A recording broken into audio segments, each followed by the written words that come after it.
మీరు ఈ మధ్య కాలంలో ఎవరికి రాయలేదా స్పీచ్లు? స్పీచ్ లేదు. ఇప్పుడంతా కొడుతున్నారండి అలాంటివన్నీ. మనిషిని పట్టేసేసి బాగా ట్రాన్స్పరెంట్ అయిపోయింది. అలా జగన్లో ఉండి సీఎంనే కొడుతుంటే రాయబెట్టి మనల్ని అయితే కర్ర పెట్టి ఎరగొట్టేస్తారు. ఇప్పుడంతా తెలిసిపోతా ఉందండి, వీడు అని ఏంట్రా అడిగి రాసావు అని. సినిమాలకే ఇక హైదరాబాద్ వచ్చాక ఆయన మన ఐ థింక్ త్రివిక్రమ్ గారు రాస్తారనుకుంటా కదండి పవన్ కళ్యాణ్ గారి కోసం. ఏవో కూర్చున్నప్పుడు చెప్తారండి, మంచి మాటలు చెప్పు అంటే అదేదో ఆ స్టేజ్ అతను బిగినింగ్లో ఉండింది. అసలు ఆ స్టేజ్ ఇప్పుడు అవుట్డేటెడ్ అనేది ఆయనకి అర్థమైంది. ఎవరికి? పవన్ కళ్యాణ్కి. ఏది మంచి మాట చెప్పి, చేతిలో దీపం లేదు, చుట్టూ అడవి, భయంకరమైన చీకటి, ఆ చీకట్లో ఒక్కడనే వెళ్తున్నాను, అవన్నీ ఎవడికారు బాలగంగాధర్ తిలక్ ఇదినే కదా అది. అది పోయి ఎవడికి ఆ మాటలు ఎక్కడ అందుతున్నాయి. ఇక నెక్స్ట్ అతను బూతులు మొదలెట్టాడు. అది ఇతను రాసేదే ఉంది, అతను నోటికి వచ్చి చెప్పేదేగా. ఏముంది అతనిది ఏకైక ఎజెండా జగన్ని తిట్టడం, ఎందుకో తెలీదు. అంతకంటే ఏముంది దానికి మేము రాసేది ఉంది. ఆ తిట్లు ఒకవేళ ఆయన చెబుతుంటే మనం రాసుకోవచ్చు, ఇంకంతే.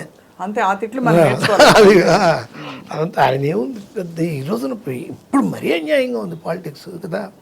మనం రాసి ఇది కొంచెమన్నా న్యాయంగా ఉన్నప్పుడు నేను రాశాను. ఏమిటి జనం ఆకాశం చిల్లు పడిందా, భూమి దద్దలైందా, రామారావు గారికి 10 రోజులు రాసిచ్చారు. ఆ జనాన్ని ఇప్పుడు తీసుకొస్తున్నారా బాబు బస్సులో అంటున్నారు జనం. అంతేగా, ఇంక ఈడు రాసేదే ఉంది, ఈడు చెప్పేదే ఉంది. అవన్నీ అవుట్డేటెడ్ అయిపోయింది. కరెక్ట్గా. ఒకప్పుడు ఏంటంటే బాగా టాటాలు బిర్లాలు నేషనల్ వైడ్గా, స్టేట్లో కూడా శ్రీశ్రాజులు వాళ్ళు వీళ్ళు రామోజీరావులు తర్వాత వాళ్ళు డబ్బులు పెడితే వీళ్ళు నాయకులుగా నిలబడి, కొంచెం విషయం ఉన్నోళ్ళు నిలబడి గెలిచేవాళ్ళు. బ్రహ్మాండం ఇచ్చారు వాళ్ళు. వీళ్ళేదో ఆ రోడ్డు కాంట్రాక్ట్లు అవి ఇవి పంచుకునేవాళ్ళు. ఆ తర్వాత ఏమైంది, అసలు వీడు నిలబడడానికి నేను డబ్బు ఇచ్చి వీడు గెలిచి నాకు ఇచ్చేదేంటి, నేనే నిలబడతాను. సుజనా చౌదరి, సీఎం రమేష్లు లాంటి వాళ్ళు బాగా డబ్బున్నోళ్ళు వాళ్ళే నిలబడడం మొదలుపెట్టారు. వాళ్ళే నిలబడడం మొదలుపెట్టాక ఈ ఓట్లు వేసేవాళ్ళు, ఈయన కొడుకులు పెద్ద ఇది అయ్యి మాకు రేపిస్తారా, ఎందుకు మనమే నిలబడదాం అని ఒక 10 మందిని కొట్టి జైలుకి వెళ్ళి వచ్చేటప్పుడు బయటికి బెయిల్ తీసుకొని వచ్చేటప్పుడు దండలు గండలు వేసుకొని వాళ్ళందరూ అన్నా జిందాబాద్ జిందాబాద్ అని ఆ రౌడీలు గుండలే నిలబడుతున్నారు. ఇక సపరేట్ అయిపోయింది పాలిటిక్స్. అది కూడా ఎడ్యుకేషన్ లాగా ఒక డాక్టరు, ఒక ఇంజనీరు, ఒక పొలిటీషియను, అదొక జాబు. నేను ఆ తర్వాత మా అబ్బాయి, అదే బెటరు అని. అవును, ఉద్యోగం. ఎందుకు ఇది కదా సార్, అన్ని రంగాలు మీరు చదివేశారు కదా. అడిగిందని చెప్తున్నాను అంతే. కానీ అన్నిటినీ చదివేసి మీరు దానికి ఒక అభిప్రాయం ఫామ్ చేసుకునే అంత చూసారంటే చాలా చూసినట్టు. అంటే విషయం ఏంటో పసిగట్టేశారు మీరు, అంటే ఏం జరుగుతుందని. మరి మీ జీవితం గురించి మీరు ఎప్పుడైనా ఆలోచిస్తారా? అసలు ఆలోచించరా? పని కాకుండా అలాగా నాకు ఇది కావాలి ఉంటాయి కదా సార్, ప్రతి వాళ్ళకి ఒక లక్ష్యమో, ఒక కోరికో, ఒక ఇల్లు కట్టుకోవాలి, పెద్ద కారు కావాలి, నాకు ఫలానా బ్రాండ్ కారు ఉంది, ఇల్లు ఉంది. నాకు 2 పిల్లలు. మా బాబు యుఎస్లో ఉన్నాడు, అక్కడ బ్రహ్మాండమైన కంప్యూటర్ టెక్కీగా చేస్తున్నాడు. సినిమా వాళ్ళకి శాపం ఏంటంటే నాకు మొదటి నుంచి నాకు తెలుసు, వాడు బ్రహ్మాండం గెలుగుతుంటాడు, దాసనారాయణరావు అంటాడు, అదంటాడు, ఇదంటాడు, రాఘవేంద్రరావు అంటాడు. అది పిల్లలు చూస్తే ఏం చేస్తున్నాడంటే, మనం సినిమా డైరెక్షన్ చేసేయండి, ఇంకా రిలీజ్ అవ్వలేదు అన్నాం, పూరి జగన్నాథ్ దగ్గర అసిస్టెంట్గా పెట్టారండి అన్నాం. అంతకంటే నాశనం చేయడం అనేది ఇంకోటి ఉండదు. నేను ఎప్పుడు చెప్తుంటా, నువ్వు పేదవాడిగా పుట్టడం తప్పు కాదు, అది మీ తల్లిదండ్రులు అలా జరిగింది. నువ్వు పేదవాడిగా చచ్చిపోతే మాత్రం నీ తప్పే. అది నువ్వు ఖచ్చితంగా సంపాదించాలి, నెక్స్ట్ లెవెల్కి ఉండాలి. మా బాబు హ్యాపీగా చదువుకున్నాడు. నా లైఫ్లో అచీవ్మెంట్ అంటే అంతే, మా బాబు అమెరికా వెళ్ళడం నా అచీవ్మెంట్.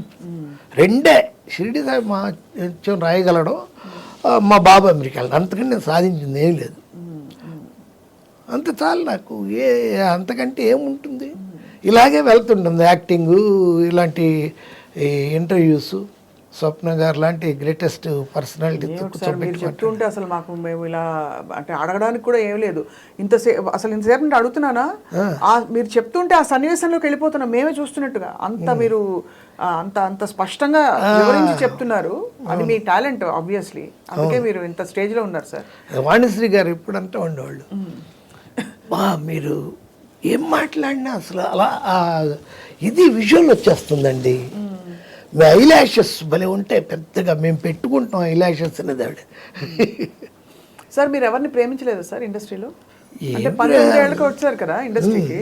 అవును, ఉన్నాయి అప్పుడు ఉండింది అఫైర్లు. ఒక నేను ఆవిడ వాణి విశ్వనాథ్ గారు పెళ్లి చేసుకుందాం అనుకొని భలే దంపతులు అప్పుడు దీనికి కూడా వెళ్ళిపోయాం.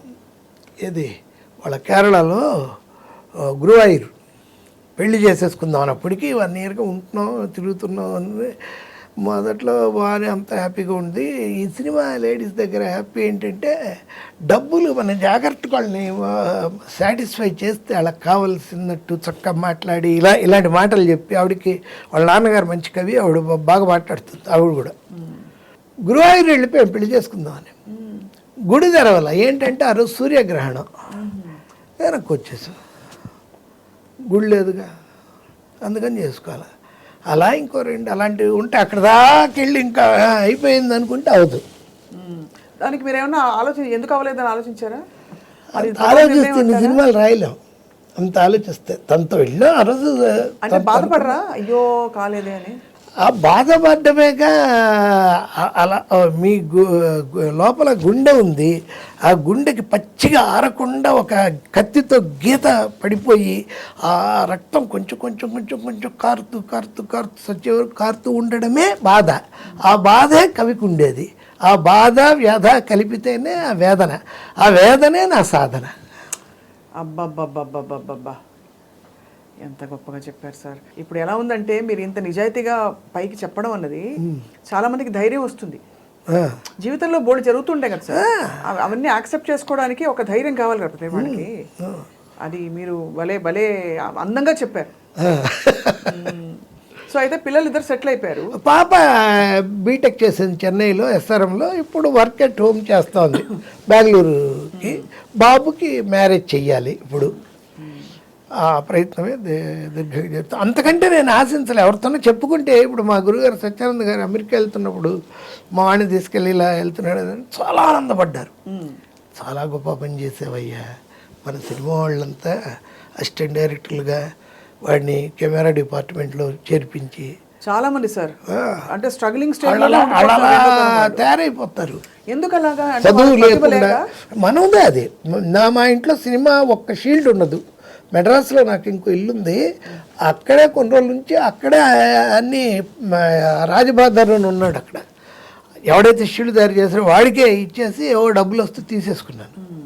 ఒక్క సినిమా వాతావరణం అనేది ఉండదండి, అసలు ఉండదు. ఒకే ఒక ఫోటో ఉంటుంది మా ఇంట్లో. శివాజీ గణేశన్ బంగారు కుటుంబం సినిమాకి నాకు అవార్డు ఇచ్చేది. నాకు ఇష్టం శివాజీ అంటే, అంతే తప్ప సినిమా అనేది లేదండి. ఇది కేవలం మీకు ఒక వృత్తి, ప్రవృత్తి, అన్నీ కూడా అన్నీ ఇదే. ప్రాణం తీసే విషయం అన్నీ సినిమానే. కష్టాలు బాధలు మీరు సినిమా కష్టాలు చూడలేదు, చూసినా వాటిని దులుపుకుపోయారు. చూడలేదు. సినిమా కష్టాలు ఏముంటే ఎందుకు? 82లో బాలచంద్ర రమ్మంటే వెళ్ళాను నేను విజయవాడ నుంచి ఎస్ఆర్ఆర్లో చదువుకొని.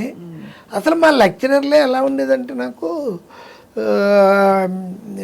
నిన్న లెసన్ చెప్తే మరుసటి రోజు ఇది ఈరోజు లెసన్ చెప్పండి, ఎకనామిక్స్ ఆప్టిమమ్ థియరీ ఏంటి మాల్తూజియన్ థియరీ చెప్పండి అని.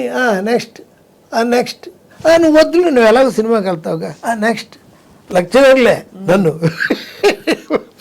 అడిగేవాళ్ళు కాదు. ఇది విధి రాసిన రాతే అంతే. వాళ్ళు కాలేజీ డేస్లోనే ఇంకా అలా ఏంటి, ప్రిన్సిపాల్ రూమ్కి వెళ్తే డ్రామాలో వేసేవాడి.